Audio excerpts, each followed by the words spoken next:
بسم اللہ الرحمن الرحیم۔ حضرت امام حسین کی 4 سال کی پیاری اور لاڈلی سکینہ کے ساتھ یزیدی فوج نے بہت ہی ظلم و ستم کیا۔ ایسا ظلم کسی بھی نبی کی امت نے ان کے اولاد کے ساتھ نہ کیا ہوگا۔ حضرت مولا امام حسین نے فرمایا کہ مجھے وہ گھر اچھا نہیں لگتا جس گھر میں حضرت سکینہ اور ام رباب کا ذکر نہ ہو۔ میدان کربلا سے لے کر ملک شام تک کون سا ایسا ظلم تھا جو حضرت بی بی سکینہ کے ساتھ نہ ہوا ہو۔ حضرت سکینہ کو اپنے بابا حضرت سیدنا حسین سے بہت پیار تھا اور 4 سال کی بچی کو سیدہ زینب کے حوالے کر کے حضرت امام حسین شہادت پیش کرنے کے لیے اپنے گھوڑے پر سوار ہوتے ہیں۔ سیدہ زینب اور سیدہ ام کلثوم اور تمام اہل حرم امام حسین سے لپٹ کر روتے ہیں۔ حضرت امام حسین کی شہادت پر قیامت کا سماع ہوتا ہے۔ بالآخر حضرت امام حسین اپنے گھوڑے پر سوار ہوتے ہیں۔ یزیدی فوج میں یہ ہمت نہ تھی کہ وہ آپ کا مقابلہ کر سکیں، اس لیے یزیدی دور سے ہی تیروں کی برسات کرتے ہیں۔ حضرت امام حسین کا جسم تیروں سے چور ہو جاتا ہے۔ اچانک ایک آواز غیب سے آتی ہے کہ اے حسین، اب میری طرف پلٹ آ، میں تم سے راضی ہوں، تو بھی مجھ سے راضی ہو جا۔ حکم خدا بندی ہوا تو حضرت امام حسین نے اپنی تلوار کو نیام میں ڈالا۔ جب یزیدی فوج نے دیکھا کہ تلوار نیام میں چلی گئی تو انہوں نے اکٹھے ہو کر حضرت امام پر حملہ کیا۔ سنان ابن انس نے ایک ایسے سخت نیزے سے وار کیا کہ جس کی وجہ سے آپ گھوڑے سے گرنے لگے۔ اتنے میں بدبخت ہرمل نے حضرت امام حسین کی پیشانی پر تیر مارا، جس کی وجہ سے آپ گھوڑے سے زمین پر گر گئے۔ جب حضرت امام حسین زمین پر آئے تو میدان کربلا کی زمین ہلنے لگی، ہر طرف زلزلہ آیا۔ مولا حسین کے گرتے ہی زمین میں موجود ہر چیز ہل گئی، آسمان کانپنے لگا۔ ہر طرف یزیدی لشکر کا شور و غل اور خوشی کے شادیانے بج گئے۔ بی بی سکینہ خیمے سے آئی اور آپ نے پوچھا کہ میرے بابا کہاں ہیں؟ یزیدی فوج میں سے ایک کمینے نے پوچھا کہ تمہارے بابا کا نام کیا ہے؟ حضرت سکینہ بلند آواز سے بولی کہ میرے بابا حضرت حسین ہیں۔ تو آپ کی آواز سن کر ظالم نے ایک تیر نکالا اور حضرت حسین کے زمین پر پڑے جسم کو تیر مار کر بولا، وہ پڑے ہیں تمہارے بابا۔ تیر کے چلتے ہی حضرت بی بی سکینہ اپنے بابا کی طرف بھاگ گئی۔ بدبخت یزیدی فوج حضرت حسین پر ظلم کے پہاڑ توڑ رہے تھے۔ ننھی سی 4 سال کی بچی اپنے بابا جان کو قریب سے ذبح ہوتے ہوئے دیکھ رہی۔ شمر چھوٹی سی بچی کو دیکھ کر حضرت حسین کے جسم پر ضرب مارتا ہے۔ شمر نے مولا حسین کی گردن پر 13 ضربیں لگائی۔ شمر بار بار تلوار حضرت سکینہ کی طرف لہراتا اور پھر حضرت حسین کے جسم پر ضرب مارتا۔ حضرت امام حسین کی جب شہادت ہو گئی تو ظالموں نے آپ کے جسم پر گھوڑے دوڑا دیے۔ کسی نے حضرت زین العابدین سے پوچھا کہ اے امام، ہمیں بتائیے کہ جب پہلی دفعہ خیموں میں آگ لگی تھی تو کس طرح سے چھوٹے چھوٹے بچے خیموں سے باہر نکلے تھے؟ یہ سن کر حضرت زین العابدین کی آنکھوں سے آنسو بہنے لگے۔ آپ کے ہاتھ میں تسبیح تھی۔ آپ نے توڑتے ہوئے فرمایا، بالکل اسی طرح جس طرح یہ تسبیح کے دانے بکھر رہے ہیں۔ یزیدی ظالم چھوٹی سی بچی کو زور زور سے ڈانٹنا شروع کرتے ہیں۔ یزیدی ظالموں نے ننھے اور چھوٹے بچوں کے رونے پر پابندی لگا دی۔ قافلہ چلنے لگا۔ جس نیزے پر مولا حسین کا سر تھا وہ نیزہ آگے کی طرف حرکت نہ کرتا بلکہ وہاں ہی رک جاتا۔ شمر امام زین العابدین سے کہتا ہے کہ تمہارے بابا آگے کیوں نہیں جا رہے؟ سید سجاد نے سیدہ زینب سے فرمایا کہ پھوپھی جان، بابا کا سر مبارک آگے نہیں چل رہا۔ یہ بات سن کر حضرت زینب بی بی سکینہ کو تلاش کرنا شروع کر دیا کہ بی بی سکینہ کہاں ہیں۔ حضرت زینب بی بی سکینہ کی تلاش کے لیے میدان میں گئی تو آپ نے دیکھا کہ ایک نقاب پوش خاتون نے ننھی سکینہ کو اپنی گود میں اٹھا رکھا ہے۔ بی بی زینب نے حیران ہو کر پوچھا کہ آپ کون ہیں؟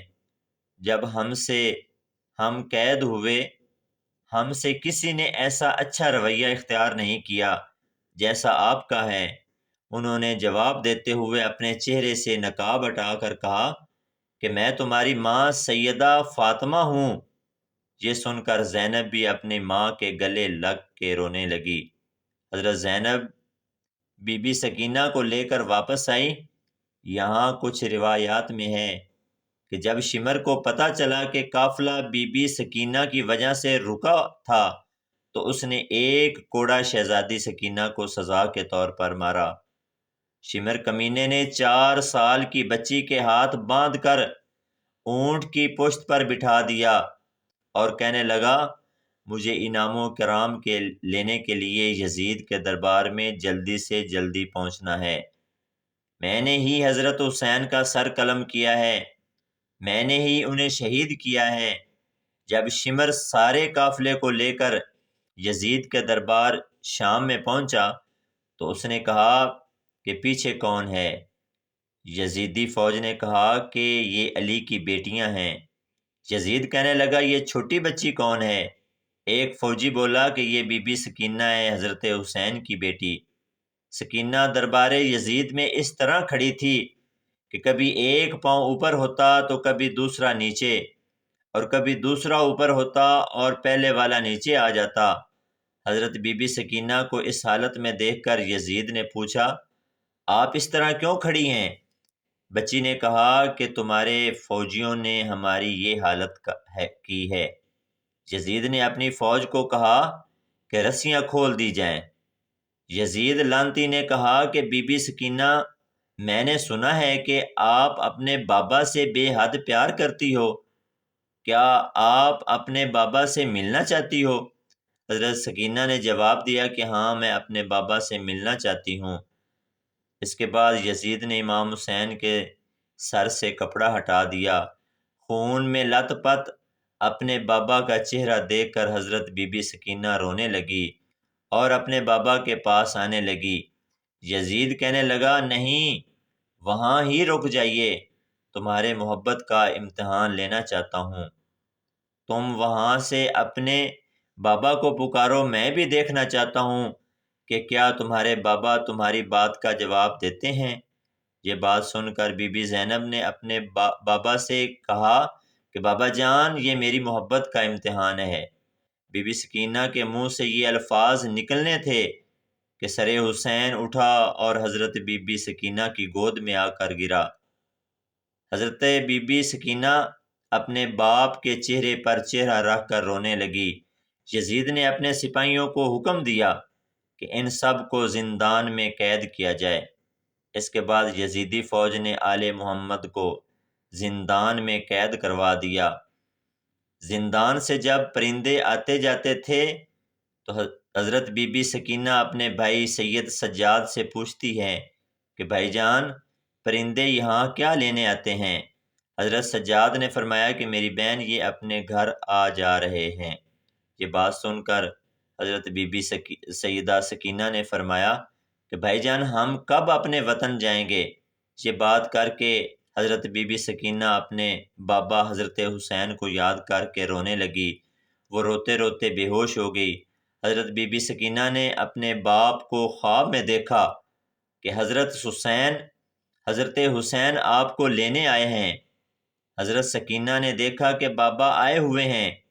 حضرت بی بی سکینہ نے بابا جان سے کہا کہ آپ کہاں چلے گئے تھے؟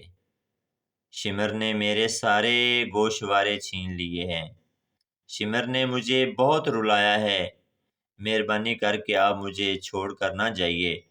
حضرت امام حسین نے اپنے دونوں ہاتھوں کو پھیلایا اور فرمایا کہ بیٹا آ جاؤ میرے پاس۔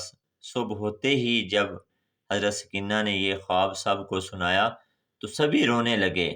زندان میں رونے کی آوازیں بلند ہوئی تو یزید جو سو رہا تھا، زندان سے آوازیں بلند ہوئی تو یزید کہنے لگا کہ یہ کیسی آوازیں ہیں؟ یزیدی فوجی کہنے لگے کہ لگتا ہے کہ وہ حسین کو یاد کر کے رو رہے ہیں۔ یزید نے اپنے فوجیوں سے کہا کہ ان کو حضرت حسین کا سر دے دو تاکہ ان کے رونے کا شور بند ہو جائے، میں سکون سے سو سکوں۔ یزیدی سپاہیوں نے سر مبارک زندان میں رکھ دیا۔ جب حضرت حسین کا سر مبارک زندان میں گیا تو سر مبارک کو دیکھ کر سب رونے لگے۔ اپنے بابا کا سر مبارک حضرت سیدہ بی بی سکینہ اپنی گود میں رکھ کر بہت زیادہ روئی۔ آپ اتنا روئی کہ روتے ہی حضرت سکینہ دنیا سے پردہ فرما گئی۔ شام میں امام سجاد کا خطبہ وہ خطبہ ہے جسے آپ نے واقعہ عاشورہ کے بعد شام میں یزید کے دربار میں ارشاد فرمایا۔ امام سجاد اور اسیران کربلا کی موجودگی میں یزید کے حکم پر ایک خطیب نے منبر سے بنی امیہ کی مدح اور امام علی اور آپ کے اہل بیت کی مذمت میں ایک تقریر کی۔ امام سجاد نے موقع سے فائدہ اٹھاتے ہوئے اس خطیب کے جواب میں حضرت علی کے فضائل بیان فرمائے۔ حضرت علی اور آل علی کی مدح اور فضیلت پر مشتمل اس خطبے نے شام کے اجتماعی ماحول پر بڑے پیمانے پر اثر کیا اور یزید کی زہری سیاست میں تبدیلی کا پیش خیمہ ثابت ہوا۔ اللہ پاک سے دعا ہے کہ اللہ ہمیں اپنے نبی کی آل سے پکی اور سچی محبت عطا فرمائے، آمین۔